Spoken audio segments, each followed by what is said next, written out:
Todos saben lo que voy a hacer. Vamos a vetar.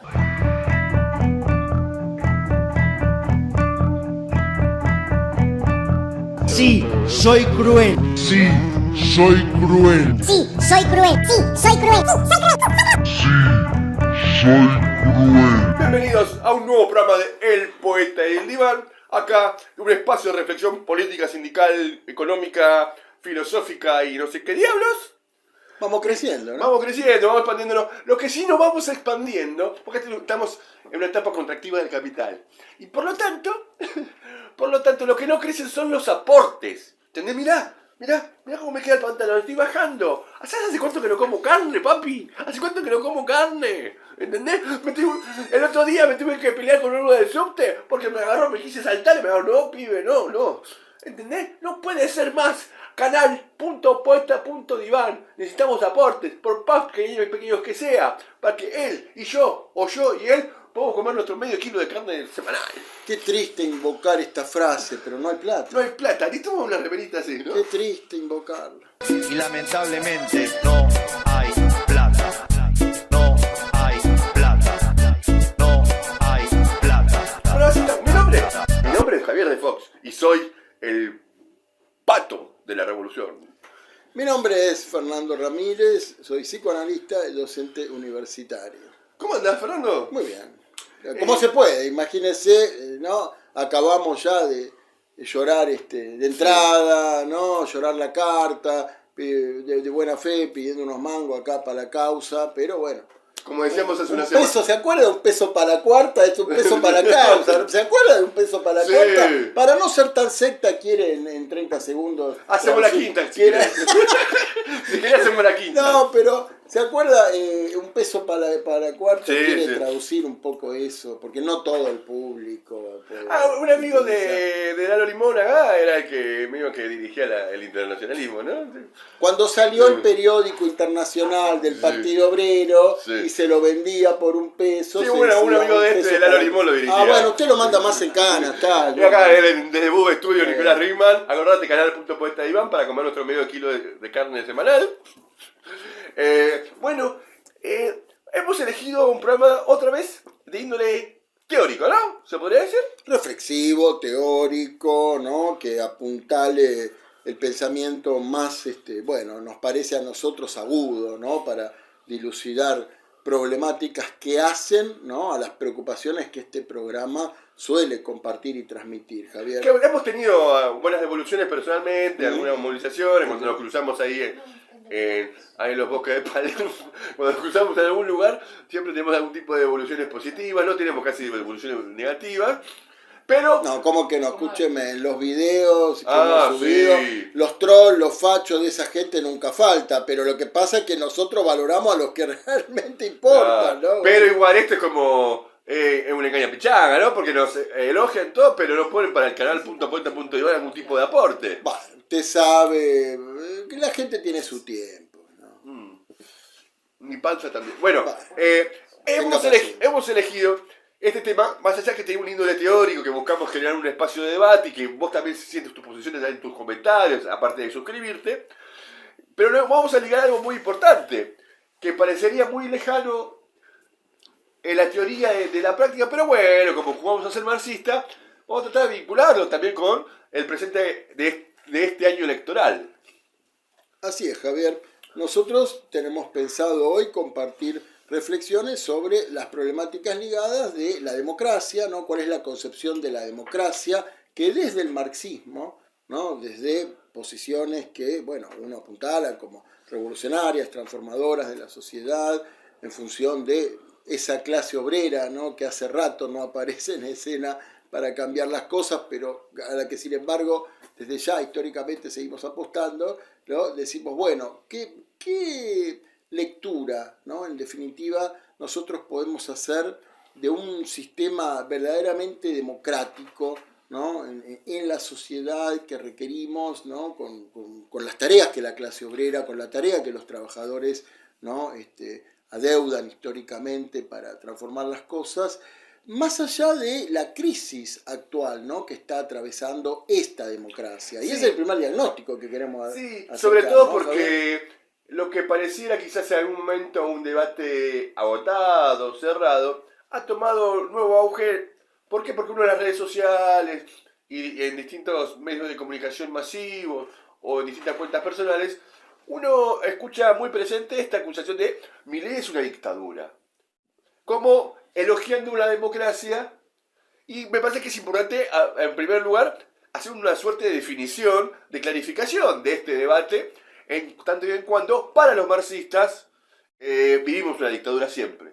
Bueno, claro, nosotros en este programa hemos dejado en claro, ¿no?, más de una vez cuál es nuestra posición frente a la caracterización que amerita entenderse del régimen político de Javier Milei, ¿no? Lo hemos dicho, no consideramos que estemos en una etapa de fascismo lisa y llana en la Argentina, aunque es cierto que es un gobierno que por determinados gestos, por el endurecimiento represivo, las persecuciones políticas que emprende, la violencia instituida en el discurso, ¿no?, en los gestos y en las políticas que lleva, bueno, da mucho pasto de cultivo para pensar eso. Consideramos que Milei es este fenómeno de época, ¿no?, típico, así denominado de los outsiders, ¿no?, aquellos que aterrizan en la política pero que no tienen, ¿no?, un origen, una carrera en ella. Recordemos que Milei es un producto de los laboratorios televisivos, ¿no?, de la patria panelista, ¿no?, un tipo, más allá de sus tristísimas peculiaridades psíquicas, pero un tipo que viene de eso que se llama, ¿no?, el campo extrapolítico. Y bueno, con el mensaje de acabar con la casta, terminar con la casta, termina gobernando con la casta, pero eso es algo que no está leído por la mayoría de la población. Y entonces, ¿a qué fenómeno responde Milei, ¿no?, a esta extrema derecha que geopolíticamente está ganando buena parte del globo, ¿no?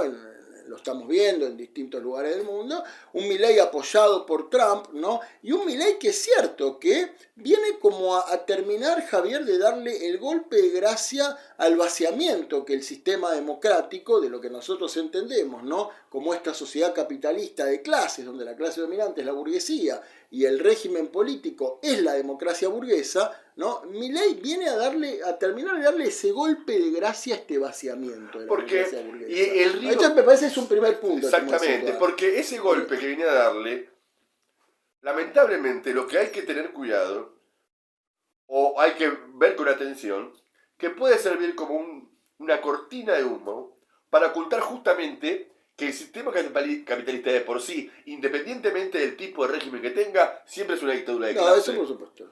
Es fundamental entender esto.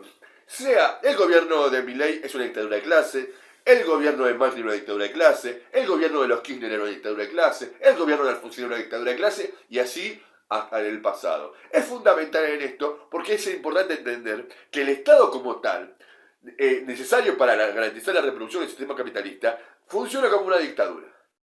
Y esto es fundamental, está escrito desde hace muchos años, es una de las posiciones clave del marxismo, y entonces hay que cuidar con el riesgo de que en función de hacer una mala caracterización, por ahí la importancia de lo fino que fuimos nosotros al caracterizar este gobierno, esta idea de fascismo, y a la vez, como se presenta popularmente, de que estamos ante una dictadura, dificulte entender que el conjunto de cómo está organizada la sociedad es una dictadura de clase. Y lo repito una y varias veces, porque me parece fundamental esto. Y esto no hay que dejar que alimente falsas ilusiones en una democracia que nosotros estamos viendo, y como outsider Milei lo representa, que está... Ahí está el tema, Javier. Lo que nosotros notamos, particularmente en el campo del progresismo, pero también, ¿no?, por parte de sectores de izquierda o referentes de izquierda, es que la salida inmediata, práctica, como tarea actual, ¿no?, para superar este estado de autoritarismo, que es cierto, ¿no?, endurecimiento represivo, de persecuciones políticas, que lleva adelante el gobierno de Javier Milei, ¿no?, un gobierno, estamos viendo también, de los vetos, ¿no?, un gobierno que ahora, Javier Milei acaba de anunciar un proyecto para penalizar ¿no? Para penalizar a legisladores que voten contra lo que en su obsesión denomina el equilibrio fiscal. Bueno, estamos viendo un gobierno que vacía y reduce cada vez más incluso la función parlamentaria, ¿no? Que sabemos que es clave para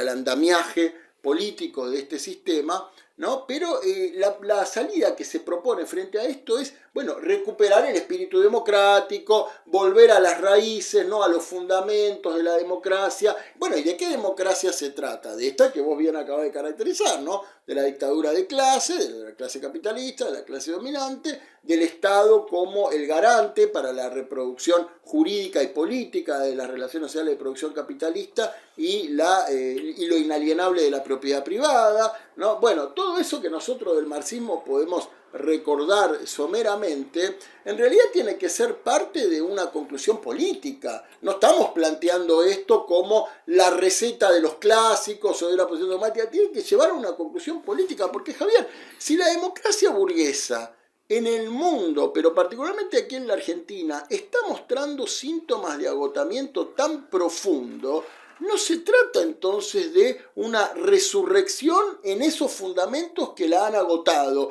sino precisamente de la construcción política que tienen que llevar adelante los explotados en este país y en el mundo, de otro sistema donde el significante democracia adquiera esa profundidad y esa potencia que los límites del régimen político burgués no le ha permitido desplegar. Claro, porque de esto, los motivos fundantes de la llamada democracia burguesa, por un lado tenemos esta idea del ciudadano, es decir, de la idea de que todos somos iguales, es la gran ficción. La ficción jurídica. La ficción jurídica, es uno de los pilares más importantes, sobre lo que se basa la dictadura capitalista, es decir, y presentar como la idea que todos somos iguales ante la ley, cuando en la práctica, desde el ejemplo más básico de no puede uno pagar el mejor a burlando, para poner un ejemplo tonto, hasta la realidad concreta para encarar la vida cotidiana. Es decir, esta ficción jurídica, esta base que es fundante de la revolución, desde la Revolución Francesa hasta hoy día, por un outsider como Milei, incluso esa ficción jurídica está siendo puesta en cuestiones. Porque habla, pero que no debe llevarnos a volver a revitalizar, a tener ilusiones en esa figura jurídica ilusoria que fue creada a partir de la Revolución Francesa. Con la particularidad de que esta idea de la división de poderes y del parlamentarismo como ilusión, nuevamente, de que el parlamento es supuestamente donde las clases sociales discuten sus posiciones, sus intereses y lo resuelven de manera democrática a través de sus representantes. Claramente. También es una ficción, sobre todo en un país semicolonial como la Argentina, donde es claramente el carácter presidencialista siempre estuvo marcado por tener un parlamento que no funcionaba como tal, sino que era simplemente amanuense, una escribanía de las decisiones del Poder Ejecutivo. Algo que siempre hemos visto con más claridad y con más crudeza en las democracias africanas, por decirlo de alguna manera, donde o lo vemos más cercano acá. Uno conoce más o menos, te invito a leer si no, sobre la historia de Bolivia. La idea de que en Bolivia nunca se haya constituido ni siquiera la ficción del parlamentarismo ha llevado a los vaivenes históricos de los últimos 120, 130 años de la historia de Bolivia. Son variantes, ¿no? Este sistema aquí, bueno, lo de Bolivia, estaba pensando en Bolivia, en Perú, países de inestabilidad política permanente donde no se consolida un régimen político, llámese presidencialista o con la variante que le quieras poner, pero también estaba pensando que en los regímenes políticos europeos, ¿no? Del primer ministro, de las alianzas para el gobierno, más parlamentarista. Javier, eso también ha llevado hoy a un agotamiento. Miremos lo que está pasando en Europa, ¿no? Digo, la genuflexión, ¿no? de Europa frente a los Estados Unidos, ¿no? En la guerra, bueno, en fin, todo lo que ha venido pasando. Bueno, acá tenemos un lindo ejemplo. De paso, marcamos una situación donde se han circulado videos donde la gran discusión que se da en torno a Palestina, Israel y los países árabes, la defensa que se hace desde Occidente es que la única democracia es Israel. El Estado más democrático. Pero lo que observamos se han llenado de videos donde diputados que levantaban su voz denunciando el genocidio del pueblo palestino, eran sacados por la fuerza. No, sí. Bueno, Mostrando justamente el carácter más cruel de la democracia y el desafío, y acá vamos metiendo para quizás los bloques siguientes, uno de los desafíos, una de las características a tener en cuenta por las bancadas obreras y socialistas, o las bancadas comunistas, las bancadas de la izquierda, en este país y en todo el mundo. Ese es un gran desafío. ¿Cómo lo maneja? Eso lo iremos viendo más adelante. Nuestro diagnóstico es que el régimen político de la democracia burguesa expresa día a día síntomas de agotamiento atroz, y vemos que del otro lado, ¿no?, de lo que uno podría considerar, bueno, una oposición de izquierda, una oposición, ¿no?, que venga a cuestionar los fundamentos del sistema capitalista, no a integrarse en él, en realidad no está presentando, ¿no?, un programa político donde se desenvuelva en él la construcción de un sistema democrático superador al actual. De esto nos vamos a ocupar en los siguientes bloques, pero digo esto porque en este primer bloque nos interesa dejar en claro este diagnóstico: agotamiento atroz de la democracia burguesa, vaciamiento, descomposición, particularmente lo que vemos, ascenso de las extremas derechas y de los outsiders, las variantes tanto presidencialistas como parlamentaristas en América, en Europa, la vemos con un agotamiento, ¿no?, muy grande. Los Estados Unidos, que siempre se han preciado de ser, bueno, el país de la gran estabilidad democrática con la alternancia bipartidista, republicanos y demócratas, hoy gobierna Trump en los Estados Unidos. Hoy gobierna Trump. Entonces digo, Hay una particularidad lo de Trump, porque en este gobierno, porque muestra la importancia del Estado por sobre el tipo de régimen particular que tenga, o el ganador circunstancial que es presidente. Porque es tan fuerte el Estado, o sea, esa dictadura, esa expresión material de la dictadura de la clase de la burguesía, en este caso la burguesía yanqui, que el propio Trump ha visto cómo ha tenido vaivenes a la hora de, y algunos recules específicos en su política, en función de que está presionado por el propio Estado. Pero lo que lo mantiene vivo es su continuidad en cuanto a representar intereses, ¿cómo se llama esto? La industria armamentística yanqui y todo el eso. complejo militar industrial, el deep state, ¿no? Pero todo lo que a la sea vez el Estado le ha puesto los límites. Fue la gobernadora de California, donde fue que le dijo: no, muchacho, acá el ejército nacional, la Guardia Nacional no viene. Se le plantó hace unas semanas. La gobernadora dijo: no, acá no meté Guardia Nacional. Con todo ese tema de las expulsiones de inmigrantes. Claro. Es decir, mostrando que la democracia, que Trump es una expresión de la crisis de los partidos tradicionales yanquis, como en el conjunto de la región y a nivel mundial, que es un análisis fundamental, pero también muestra la fortaleza del Estado y cómo el Estado efectivamente es una dictadura de clase, y busca reproducir este tema.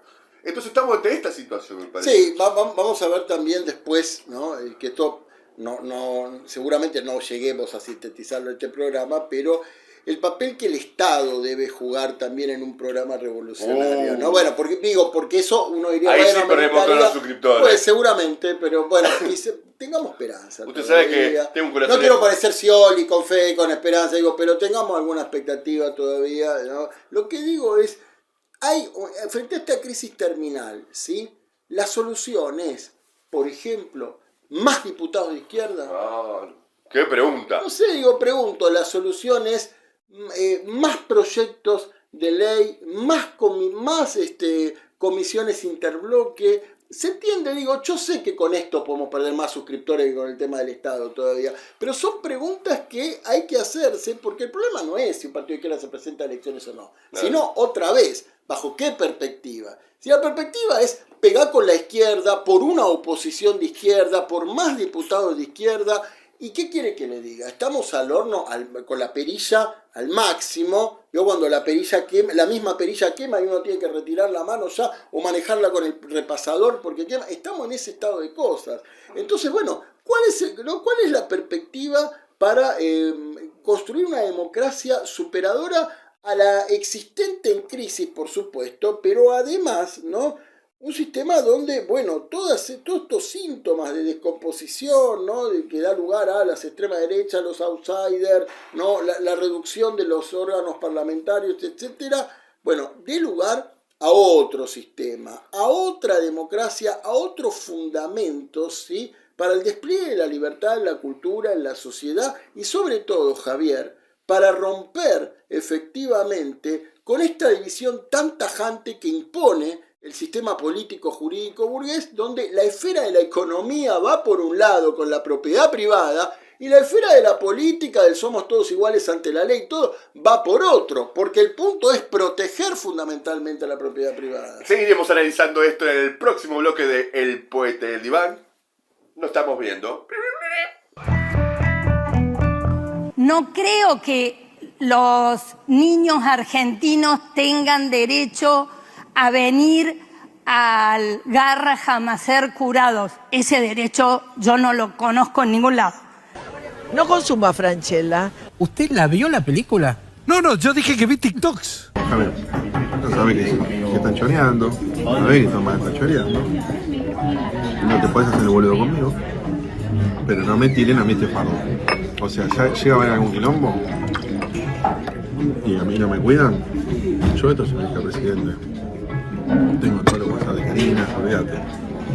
Pero la primera que se van a llevar puesta es a Karina. Un presupuesto de 12.120 millones, un numerazo.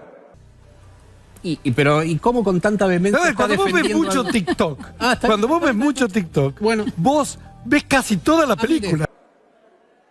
12.120.294.757. No me sale el número. Te quiero aclarar, Usted es el para titular que del quede Inca. claro. Y él Usted es el dijo, titular del Inca y es no lo vio la mismo. película todavía. No vi todavía la película.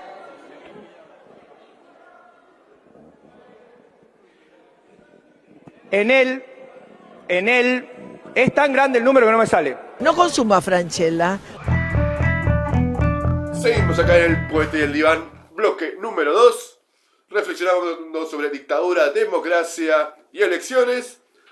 Pero con la sensación me pareció que quedamos como que estamos en contra de la participación de la izquierda revolucionaria en las elecciones, ¿puede ser? ¿O no? ¿O entendí Te mal? dice que somos eso que Lenin denominaba el izquierdismo, enfermedad infantil Sí. del comunismo. ¿No parecemos eso?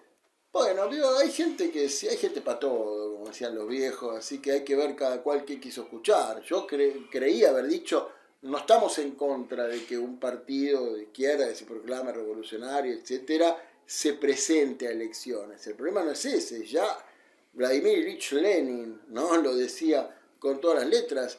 ¿Qué es el Parlamento y cómo debe ser utilizado por un partido revolucionario? Como tribuna de denuncia para un verdadero reagrupamiento de la clase obrera, ¿no?, que ponga de relieve cuáles son los límites insalvables de ese mismo Parlamento. Es decir, esto que justamente le han cuestionado siempre a la izquierda revolucionaria cuando se presenta a elecciones, la incoherencia, la supuesta incoherencia entre predicar, ¿no?, la abolición del sistema burgués, etcétera, y al mismo tiempo hacer uso de sus de sus propios organismos. Bueno, Lenin lo resaltaba con todas las letras. Sí, claro, hay que hacer uso de sus propios organismos, hay que participar, hay que denunciar, pero fundamentalmente no hay que perder de vista cuál es el programa y el rumbo político con el cual debe existir un diputado, un senador, un legislador de izquierda. Lo que pasa es que el miedo que pueden tener estos compañeros,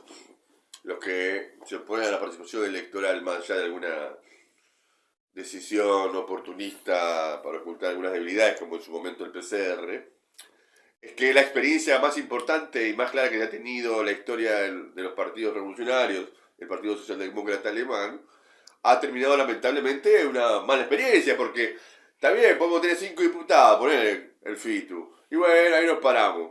Pero cuando tenés un bloque de importancia, a la hora de tomar decisiones, uno está más sujeto al escarnio, a la presión pública, y pone a prueba la solidez ideológica y la claridad de lo que plantea usted con respecto a por qué uno interviene en el Parlamento. Pero lo que pasa, Javier, que ninguna participación parlamentaria puede ser en abstracto de una verdadera construcción política. Es decir, si vos estás en las calles, porque ¿qué vamos a negar?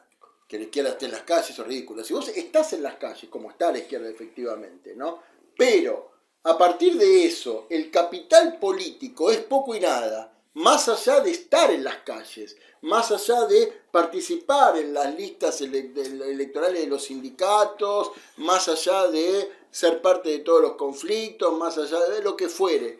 Pero no podés, ¿no?, políticamente capitalizar eso para la construcción de una fuerza revolucionaria, ¿no?, con un programa y objetivos claros de los explotados, de los oprimidos, y lo que haces es fundamentalmente fortalecer la apuesta para el Parlamento. Entonces, claro, el problema no tiene solución, no tiene salida, porque todas las apuestas políticas se terminan reduciendo a la figurabilidad o la movida parlamentaria, cuando en realidad el Parlamento, la participación en el Parlamento, Javier, tiene que ser el corolario, el fruto, la guinda de una construcción política, y no a la inversa. No se trata de ver cuánta propaganda, cuántos diputados, cuánto avispero se remueve en el Parlamento y que eso como caja de resonancia después actúe hacia abajo. Y esto es lo que está pasando hace rato en la izquierda. Y claramente el crecimiento parlamentario va profundizando una contradicción, esta contradicción que muchos compañeros evitan diciendo voto en blanco. Y un ejemplo claro de esta contradicción en el sentido de que se refleje, de que sea un corolario de la intervención política en el Parlamento, que se refleje en términos electorales, va agudizando una contradicción, que acá tenemos en Argentina un ejemplo claro hace una década, si mal no me equivoco, que fue un ejemplo clarísimo de la contradicción que implica el desarrollo parlamentario en términos instrumentales dentro del régimen burgués, de la democracia burguesa, que es Salta Capital. ¿Usted recuerda? Salta la trosca. Salta la trosca, donde en su momento el Partido Obrero tuvo en condiciones de gobernar... Casi gobernar la capital. Casi la intendencia de la capital. Lo evitó. Evitó justamente para no potenciar una contradicción, porque acá estaba la distancia existente entre la conciencia de la clase obrera y el desarrollo parlamentario. Porque ¿qué hubiera significado la experiencia de un Salta Capital gobernada por el Partido Obrero con una conciencia política de la clase obrera? Y ahí tenía que mandar a romper todo, para decirlo vulgarmente. ¿Me explico? No se llegó a un desenvolvimiento verdadero de órganos de doble poder. Exactamente. ¿No? Por empezar a mencionar un punto, organismos de doble poder. Y ahí está el problema, Javier. Cuando eso no se construye, lo que queda es el Parlamento. Y lo que queda es el Parlamento significa parlamentarismo, así claro, solamente o la decisión que tomó el partido en ese momento de lavarse las manos, evitar el problema y rechazar tomar la intendencia capital en nombre de cierto principismo para ocultar la ausencia de un desarrollo político, la conciencia de la clase obrera en Salta Capital, dijo, tomando una frase que usa mi querido Altamira, dijo: yo no fumo, y evitó esto, que representó, que fue la consecuencia después, una derrota, un retroceso por todo un periodo histórico de la izquierda dentro de la provincia de Salta. Creo que esto que vos mencionabas con el Partido Obrero en particular, Javier, es un síntoma que se extiende, bueno, hoy al FITU, a la izquierda verdaderamente existente en la Argentina, ¿no? Digo, que es el FITU, porque también empezaron a barajarse proyecciones similares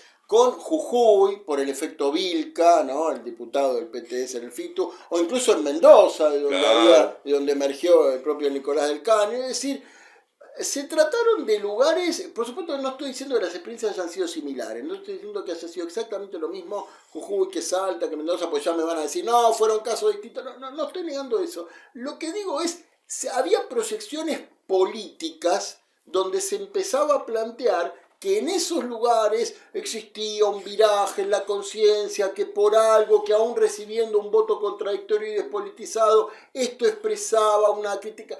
Y eso, Javier, terminó siendo una volatilidad puramente electoral que no derivó en ninguna construcción política. Ya no te digo órgano de doble poder ni nada, sino de una manera elemental lo que te diría, pero así muy, muy ampliamente, bueno, una simpatía con una fuerza de izquierda que no tenga que ver solamente con el voto bronca, ¿no? Porque no se ha logrado superar eso. Llevamos 15 años de FITU, Javier. 15 años van a cumplir, ¿no? Es decir, ¿y eso qué significa? Que 1,5 millones de votos, ¿no? Que durante tantos años era más o menos el promedio que se venía manteniendo, no logró consolidarse, cristalizarse, derivar en algo que hoy redunde mucho más que en 5 diputados o algunos legisladores o concejales, o lo que quiera, porque digo, lo primero que se invocan son las chapas parlamentarias, ¿no? O las chapas legislativas. Por supuesto que Porque a nivel de los sindicatos, Javier, incluso la cosa está durísima, sí, y retrocediendo también, ¿no? uno comprende que así como en los movimientos episódicos en el plano de la lucha, como el movimiento de desocupados, el movimiento de mujeres, también existe una volatilidad en el apoyo electoral que pueda recibir la izquierda. Que es, por un lado, habla de esta característica del gobierno de Milei Outsider, que recabó un voto bronca, que en su momento esa misma gente, un porcentaje, aunque sea mínimo, también debe haber votado en su momento a la izquierda. Probablemente. ¿Por qué? Porque tiene que ver con un rechazo al conjunto de la sociedad, a la democracia burguesa, aunque no sea consciente, pero no es consciente porque no hay una tarea política que exceda las elecciones como un ámbito que entiende el partido como un ámbito instrumentalista, sino simplemente, sino como una herramienta de un ida y vuelta que eleve la conciencia de la clase obrera. No existe. Y lo que ha condenado a después de 15 años de experiencia del suito, a una deriva electoral.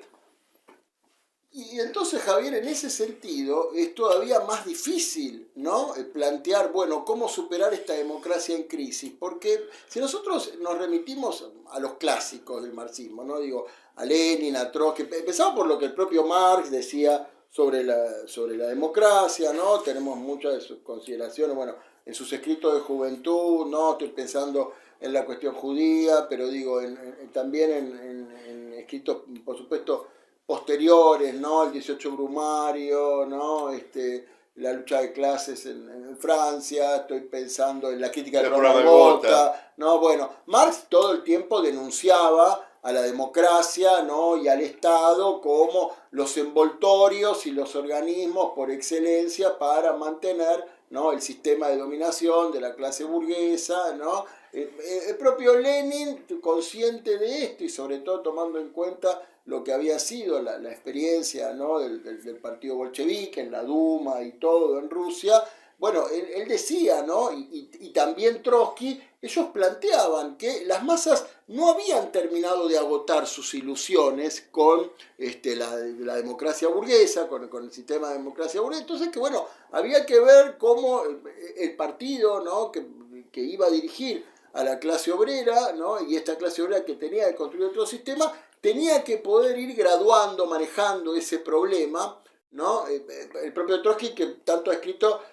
¿no? en la época del ascenso del fascismo, y todo decía, bueno, todo lo que ellos, lo que un autor como Trotsky planteaba fundamentalmente, remitía a los efectos, ¿no? del fascismo, y bueno, mismo Trotsky decía, había experiencias que no estaban agotadas respecto a la propia democracia burguesa. Quizás incluso había conquistas obreras, decía Trotsky, ¿no? Llámese prensa, llámese sindicatos, llámese organismos deliberativos y resolutivos de la propia clase obrera, ¿no? Que quizás tengan que ser todavía conservados o tengan que volver a florecer con esas determinaciones o límites que tuvieron todavía bajo, ¿no? el sistema democrático burgués. Pero Trotsky lo decía en función de que la tarea era enfrentar al fascismo. Claro. ¿No? La tarea era enfrentar al fascismo. Acá, ¿en qué aspecto nos encontramos? Porque bueno, si volvemos, ¿no? a la discusión que el gobierno de Milei es fascista y todo, entonces ahí hay un problema. Habría que rescatar la letra de esos clásicos de una manera sacralizada y abstracta y extrapolarla acá. No, pero Trotsky decía que como las masas todavía no habían agotado las ilusiones en el sistema democrático burgués y había que enfrentar el fascismo, y bueno, todavía había que conservar ciertas formas, ¿no? en las luchas, en los organismos de la democracia burguesa. Bueno, Javier, pero la etapa histórica actual no supone un enfrentamiento contra Hitler, Mussolini, Franco. Pero a la vez estamos hablando de un panorama donde la democracia como tal está en crisis, Bueno, lo que representa que por sin solución de continuidad, que nunca supe bien qué significa eso, que el parlamentarismo como tal está en crisis. Y es en este momento, en nombre del fascismo, que quizás muchos sueñan con defender el parlamentarismo en una situación que no es tal. Y acá entra la importancia de la agresión política y la explicación a la clase obrera de la situación actual. Estamos en una democracia en crisis, un capitalismo en crisis. Yo voy a decir, che, muchacho, entonces defendamos la democracia parlamentaria.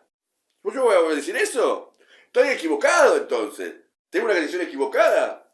Solo puedo decir, porque no estamos en auge del parlamentarismo burgués, entonces aún no entendía por qué quizás era seducible el Partido Socialdemócrata Alemán en cuanto a, bueno, muchachos, y que se llevó a teorizar, muchachos, si nosotros estamos ganando más diputados, podemos ganar la mayoría de diputados, entonces no es necesario una insurrección, gobierno obrero, organismo de doble poder, olvídate de todo eso, muchachos, no está habiendo elecciones. Ahora ni siquiera eso le está yendo a la izquierda y le está yendo al frito en particular, le está yendo eso. No, porque además la socialdemocracia no enfrentaba los niveles de abstención electoral que, por ejemplo, enfrentamos ahora. Entre otras cosas, tenían otro problema, ¿no? Pero digo, hoy nos encontramos con un promedio de un 40 o un 50% de padrones locales, ¿no? Donde se realizan elecciones provinciales, que están marcando una tendencia. ¿Qué es lo que puede pasar a nivel nacional? Que la mitad de la población, Javier, en condiciones de votar, no lo hace. Y de quienes votan, el 30-40% vota un outsider.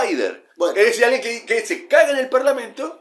O sea, tenemos un 40% de la población que no vota, no cree en la democracia. Tenemos la gente, un 30% de los que votan a un outsider y que avalan que se caen en el Parlamento porque es una cueva de rata. Un outsider que dice que puede penalizar legisladores si le votan lo que él no está de acuerdo. Entonces estamos ante una situación donde la ilusión democrática de un desarrollo electoral no existe. O sea, estás en un camino sin retorno a la deriva. ¿Eso significa entonces que hay que hacer una pira con los clásicos? No, lo que estamos diciendo es, de la letra de Marx, de la letra de Lenin, de la letra de Trotsky, de la letra de Gramsci, por supuesto, tenemos muchísimas cuestiones que no nos permiten reflexionar, seguir pensando. Ahora vamos a ver en el siguiente bloque también algo de esto, pero teniendo en cuenta, como vos decías, Javier, que es necesaria esa construcción de conciencia de que tras la caída brutal de las ilusiones en la democracia burguesa, que la frase alfonsinista, que con la democracia se cura, se educa, se come, y con Alfonsín transpirando, ¿no? Esto ya hoy no constituye realmente, ¿no?, la bandera de prácticamente nadie, o por lo menos de un enorme sector social. Y Javier, esto ameritaría otro programa, algo en otra oportunidad dijimos, ¿no? Ni que hablar de las nuevas generaciones, ¿no? Porque ahí tenemos otro tema, ¿no? La juventud y la democracia hoy, ¿no? Los pibes y la democracia hoy, ¿no? Pero bueno, digo, para no convertir esto solamente en cuestiones etarias, digo, hoy esa democracia con la que se come, se cura, se educa, etcétera, está realmente representando, ¿no?, cada vez menos expectativas como horizonte posible. Vos sabés que no solo en la Argentina, en otros lugares también, pero acá, cada tanto, Javier, se realizan estudios de opinión donde los resultados son que las masas dicen: yo prefiero una persona honesta, práctica, que me resuelva los problemas, y sobre todo, desde ya, en términos económicos,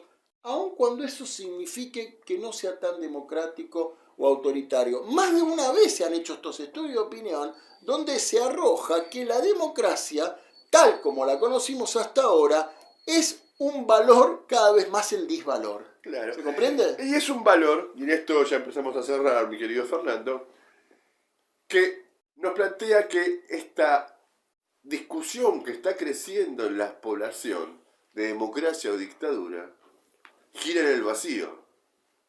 Gira en el vacío, en tanto, en nombre de ocultar la dictadura de clases que hablamos en el primer bloque, se ensalza una democracia que está gustada y que incluso un sector de la población, de manera desorganizada, inconsciente, como quieras definirlo, está repudiando.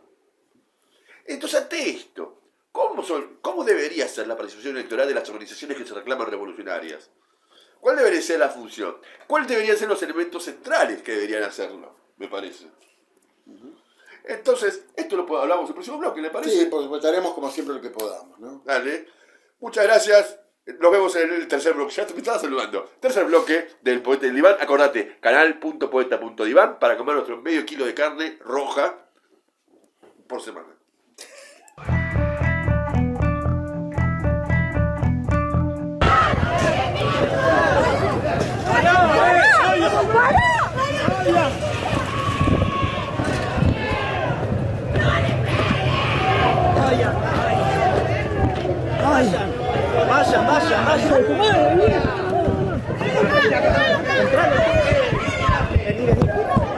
Camina para adelante.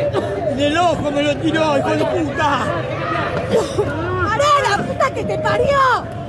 Estaba con el bastón y todos le decían, basta, y me tiró los gases así, pa, me lo tiró en los ojos. Jamás voy a trabajar para los parásitos de la casta política. Los ojos. Sí, porque estoy jubilado y cobro una jubilación de mierda. No me alcanza para nada. Y vine hoy que es mi cumpleaños aparte. No faltó nunca. Porque la lucha que se abandona, la lucha que se pierde. Seguimos acá en el tercer bloque de El Poeta y el Diván. Estamos reflexionando sobre la dictadura, democracia y las elecciones a propósito de las próximas elecciones que se vienen en septiembre y en octubre de medio término. Acá desde Bubu Studios estamos con Nico Rickman, con Lalo Limón y quien les habla. Reflexionando sobre esto, acordate canal.poeta.diván, nuestras redes sociales Javier de Fox y El Poeta y el Diván, y por supuesto, acordate de llegar a los 500 suscriptores, nos falta poco, y así sorteamos El Castillo de Franz Kafka, y tenemos otro librito más, un poquito más politizado, sí, más politizado todavía, para sortearte, y que vos, así como en este espíritu sofovichesco que tengo yo y que fue curtido yo, hágase cargo que Sofovich es un ideal suyo, nunca fue el mío. Pero, tuve razón, Moñorio, imagínate. bueno, pero en fin, acá estamos hablando de democracia, mire, yo coexisto con usted acá siendo usted un admirador de Sofovich, así que más tolerancia democrática no me exige. Bueno, pero el Parlamento no es para eso. No, claro, pero quería hablar de eso. En estas asambleas populares que se hacen aquí entre un bloque y otro. Básicamente nos caen a pedo, ¿no?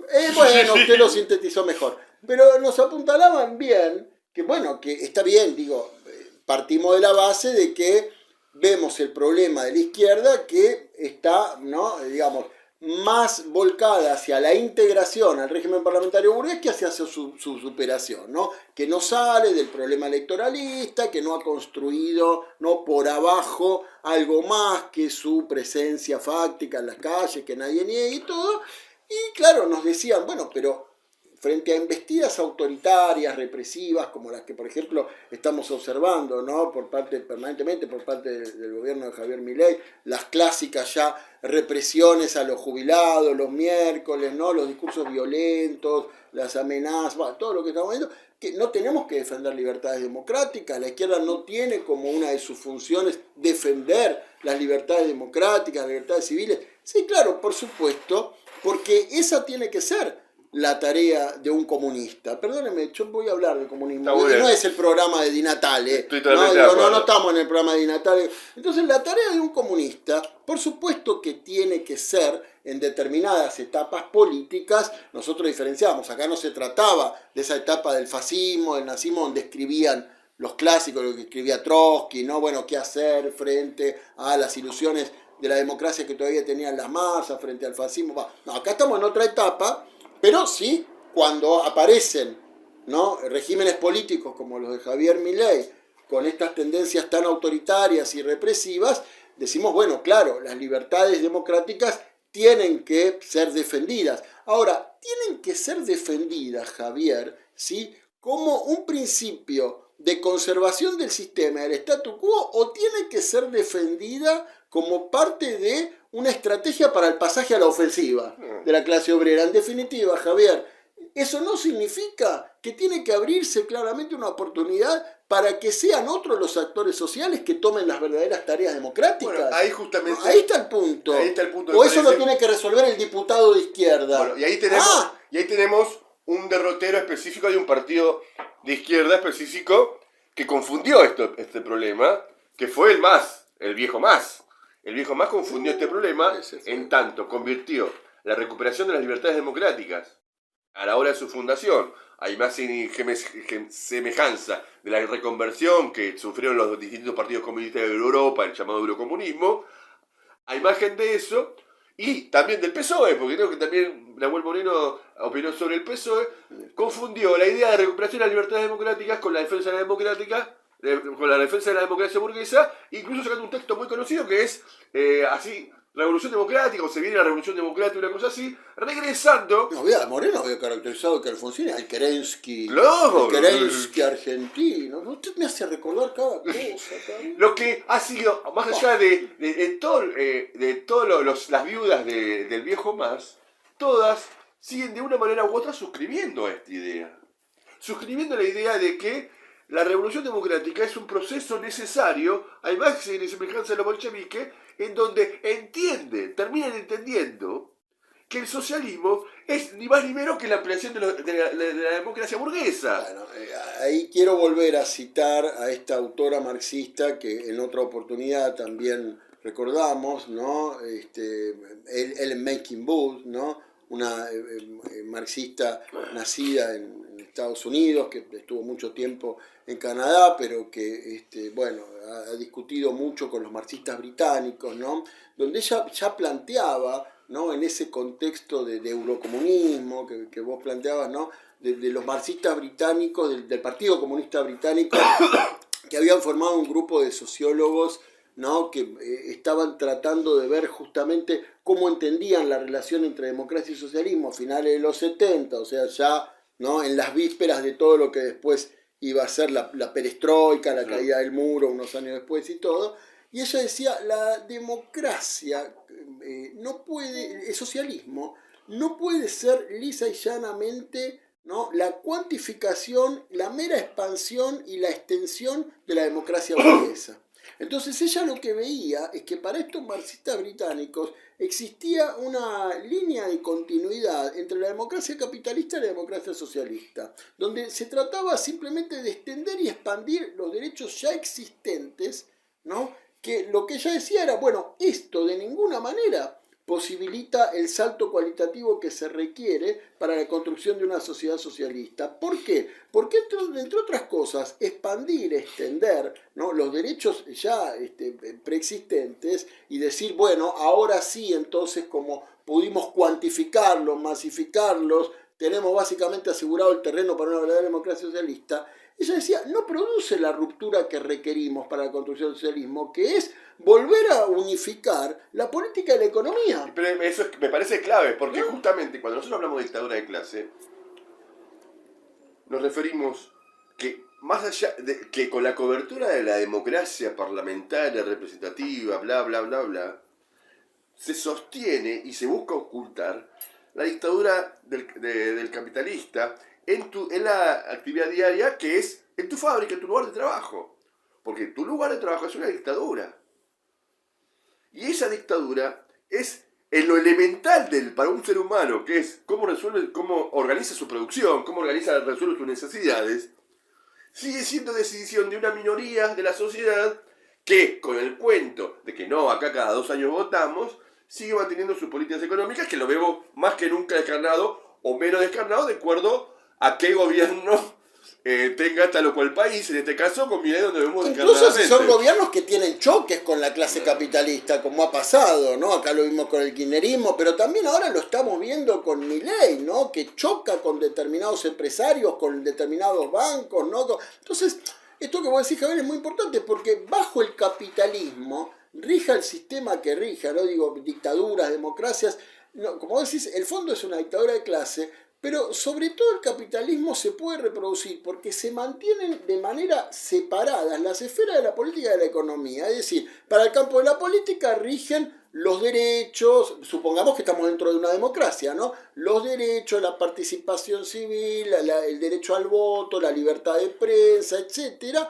Pero para la economía lo que rige, Javier, y esto amparado por el andamiaje jurídico, por las constituciones nacionales, por todo un cuerpo de normas y leyes que lo sustentan, lo que rige es la propiedad privada de los medios de producción, donde la clase obrera, los explotados, no tienen ninguna intervención en la asignación de una decisión económica, de una planificación social, de aquello de lo cual depende su propia vida, como vos bien decías, que ni más ni menos que reproducir su fuerza de trabajo por un salario. Entonces, mientras la política permanezca como una esfera separada, con su cuerpo jurídico normativo, garantizando los derechos de la sociedad civil, y la economía permanezca reservada a esa esfera de la propiedad privada, donde la clase obrera está radicalmente ausente para la asignación de una planificación económica, para regir su propio destino y el del conjunto de la sociedad,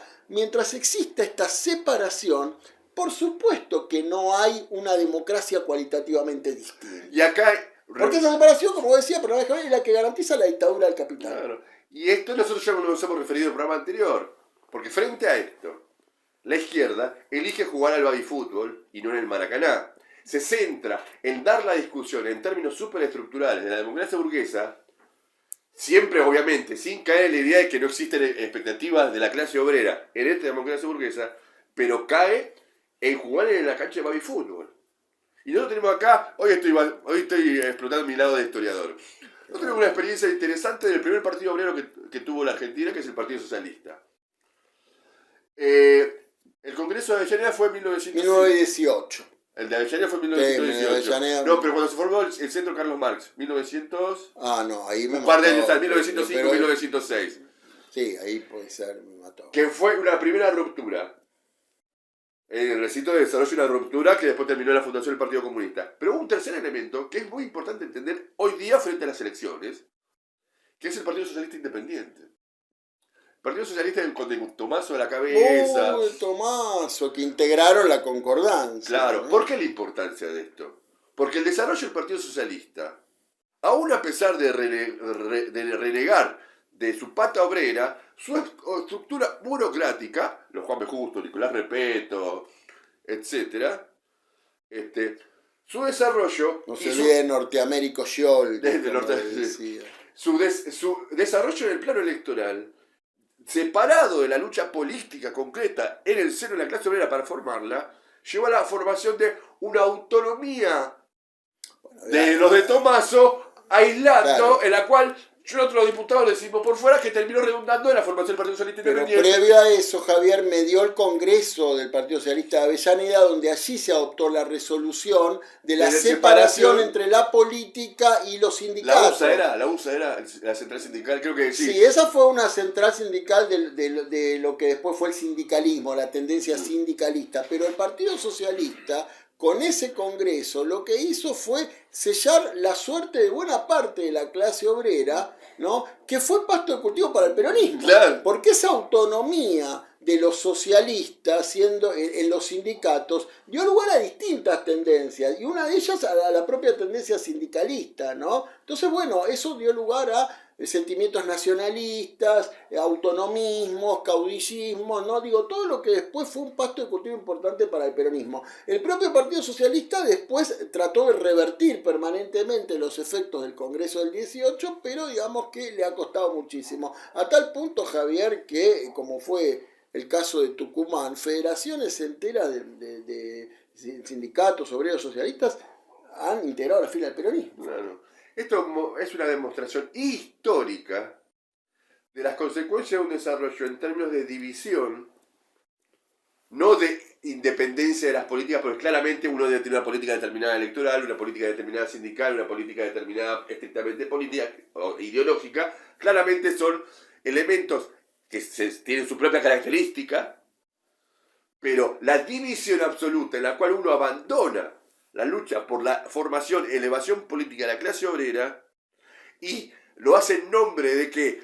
las ilusiones democráticas en el Parlamento burgués de la clase obrera terminan como los de Tomaso. Y no sería raro que si en su momento circunstancialmente el Frente Izquierdo sobrevive a su retroceso histórico que está atravesando, pueda llegar a ocurrir, como ocurre y esto lo he vivido habiendo militado en partidos del Nacional B y de Primera B de la izquierda, donde...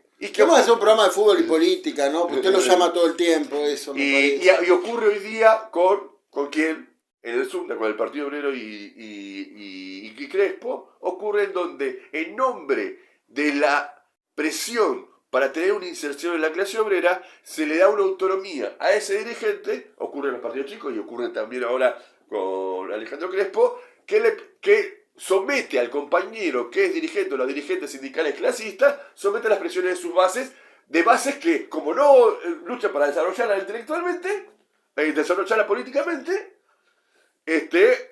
termina adaptándose a los elementos más atrasados de la clase obrera, como ocurrió en cierta manera con este nuevo convenio de Sumna en su momento. Del Sumna con las patronales del neumático. Entonces estamos en un momento complicado. Porque ¿qué hacemos? ¿Qué hacemos entonces en estas elecciones? O sea, usted lo que dice es que,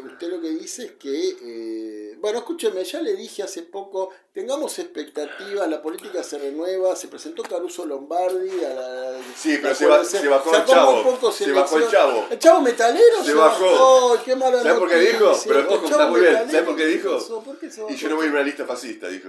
Ah, bueno, es un hombre de principios. Pero bueno, tengamos expectativa, la política se renueva. Escúchame, Caruso Lombardi, acuérdese, todos acá estábamos muy emocionados cuando nos enteramos de su presentación para acá. Pero, Javier, vuelvo a lo que vos decías.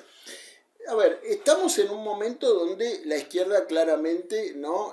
Más allá de algún que otro ejemplo particular, como el que vos diste, el Sunda y todo, sí, yo creo que además hay un retroceso muy grande de conjunto en el mundo sindical, ¿no? Por parte de la izquierda. Digo, eso ya, ¿no? Yo no llevo la cuenta de cuántas comisiones internas se han perdido, pero bueno, hubo un retroceso muy grande, sobre todo en los últimos 10, 15 años para acá, sin lugar a dudas, ¿no? La izquierda tiene todavía una presencia importante en estatales, en docentes y por supuesto en algunos que otros sindicatos de la industria, ¿no? Pero obviamente ya ha sufrido retrocesos y vacancias muy grandes. El punto, Javier, es que, y esto vos recordarás, pues lo hablábamos antes de hacer hoy este programa, decíamos, bueno, hoy tampoco estamos en una etapa política como la que aconteció desde ya en el 2001, donde vos recordarás, se produjo, ¿no?, un fenómeno político-social muy importante en ese momento,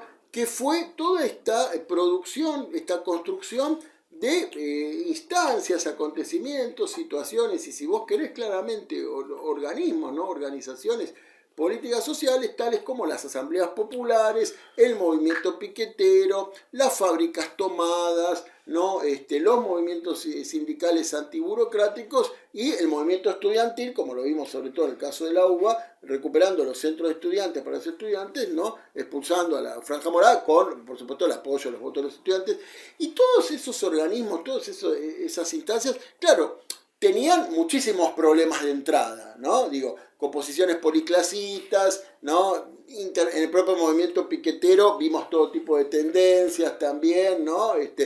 Cómo han terminado en su gran mayoría con el peronismo, luego, ¿no? Pero aún así, Javier, los límites en las asambleas populares, sin duda, pero aún así, claro, eso había despertado expectativas de poder visualizar en estas organizaciones políticas y sociales, ¿no?, una reorganización política de conjunto para la sociedad, ¿no? Es decir, la unidad piquete-cacerola, la unidad entre desocupados y ocupados, ¿no?, los ascensos de la pequeña burguesía unificándose o uniéndose con el sufrimiento de los más explotados. Bueno, y eso, Javier, un panorama sombrío, claramente. Hoy no contamos siquiera con algo, ¿no?, que uno pudiera decir, bueno, todavía quedan, ¿no?, los rezagos. Hoy contamos con un panorama, como decís, sombrío, más desértico, donde la cosa impone pensar mucho más profundo y desde mucho más atrás todavía. Claramente, porque esta ausencia de estos organismos que fueron forjados, no, obviamente no fue mágico, sino fue el producto de luchas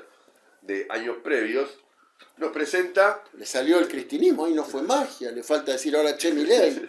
termina describiendo un panorama en el cual nos encontramos ante una democracia en crisis, donde el ausentismo para septiembre va a estar presente. Y en octubre ni le cuento, probablemente. Evidentemente. una votación a Milei que, a diferencia de lo caracterizado por el peronismo y incluso por la izquierda, va a tener una votación consolidada e incluso quizás mayor que previamente. Que por ahora sustenta gobernabilidad, ¿no? Entonces tenemos este panorama de esta crisis de la democracia burguesa y del parlamentarismo burgués. Tenemos una consolidación de una alternativa de derecha, para usar un término amplio. Generoso, extrema derecha. Sí. Bueno. Tenemos una izquierda que está retrocediendo electoralmente y que apuesta a jugar en la cancha de baby fútbol y no en el Maracaná, apostando justamente a un desarrollo electoral parlamentario de esta democracia en crisis. Y por el cuarto elemento, estas organizaciones que parecían haberse revivido con el movimiento de asambleas populares barriales, hoy ese panorama no existe, entonces estamos en un panorama sombrío. Frente a esto, esas son las preguntas y sobre eso hay que analizar para... De esto por lo menos hemos hecho este programa, después veremos cómo continuamos, ¿vio? Pero creo bueno, que un poco por ahí, no compartí esta primera reflexión. Tenemos que continuarlo, me parece, porque amerita esto. Sí, vamos a continuar con esto. Y está bien que estamos en época electoral, pero no es promesa de campaña. El poeta y el diván, si no quiero decir Fox cumple, Ramírez dignifica, y esas cosas, no, pues eso de otra tradición, pero realmente vamos a continuar con esto, ¿sí? Así terminamos este nuevo programa de El Poeta del Diván. Muchas gracias, canal.poeta.diván para tus aportes. Nuestras redes sociales, Javier Ramírez en Facebook, El Poeta del Diván en el resto de las redes sociales. Muchas gracias, Hugo Estudio, Lalo Limón. Ahora nos vamos a comer unos fideos. Pero que me lo demanden directamente apedreándome. Google acaba de actualizar los mapas de Gaza. Esta es la región. Si uno mira a lo lejos, parece que está todo bien, pero cuando se acerca, empieza a ver esto, a ver la destrucción. No queda nada en pie, no quedan edificios en pie. Destrucción, destrucción, destrucción, destrucción. Destrucción, destrucción. Mirando esto, ¿entendés por qué hablamos de genocidio? Todo está destruido. Casas, escuelas, edificios, iglesias, hospitales. El 92% de las viviendas fueron destruidas.